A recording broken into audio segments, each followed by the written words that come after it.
کس نے ہے؟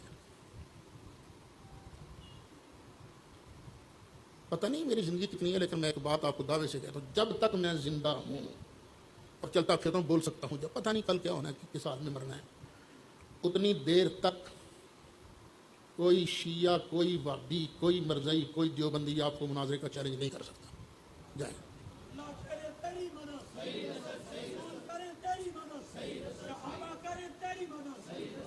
آخر کیا وجہ ہے؟ جب سے وہ میرا مناظرہ ہوا ہے سانگلہ ہیل والا اور ویڈیو ہوا ہے، اس کے بعد سے سب کی بولتی بند کیوں ہو گئی ہے؟ اس کی وجہ کیا ہے؟ شکر کرو تمہارا نوکر ہوں، تمہارا خادم ہوں میں، تمہاری نہ میں تم کسی سے لالچ. کوئی بندہ شہر پورے میں یہ نہیں کہہ سکتا کہ میں نے اس کو فلاں نقصان دیا ہے.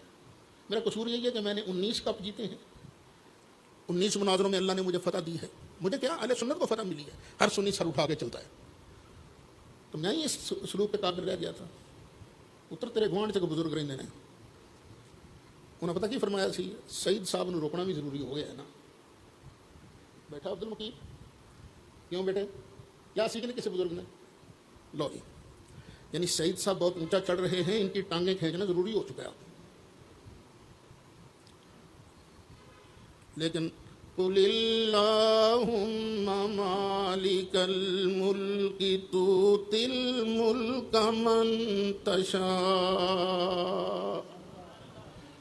وتنزع الملک ممن تشاء وتعز من تشاء وتذل من تشاء بيدك الخير إنك على كل شيء قدير. عزت اور ذلت میرے اللہ کے دست قدرت میں ہے. جب تک وہ چاہے گا کوئی ہمیں رسوا نہیں کر سکتا، اور اگر وہی رسوا کرنا چاہے تو کون عزت دے سکتا ہے؟ اس لیے فریاد بھی اللہ کی بارگاہ میں ہے.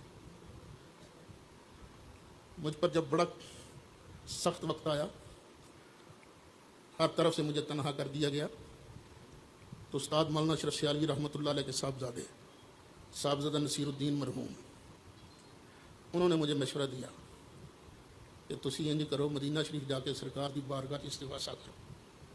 سرکار دی بارگاہ، اللہ کا شکر ہے پھر میں مدینہ شریف حاضر ہوا ان کے مشورے سے. میں وہاں رو کے سرکار کی بارگاہ میں آتا، میں تو تھوڑا ہی کام کرتا پیا سی، آقا مجھے ڈگن تے نہ دیو.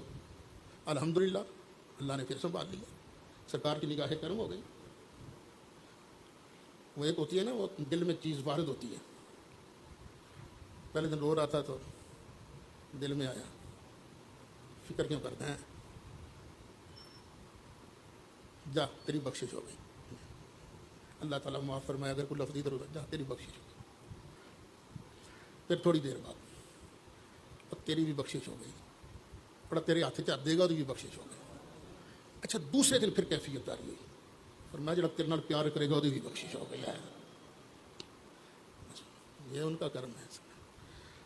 جدا کھائیے او دا گائیے، سرکار دا کھانا تو میں کیویں گوارا کراں کہ کوئی آدمی قادیانیاں تو آن کے تانوں بڑک مارے کہ تہاڈے کول جواب نہ ہوئے.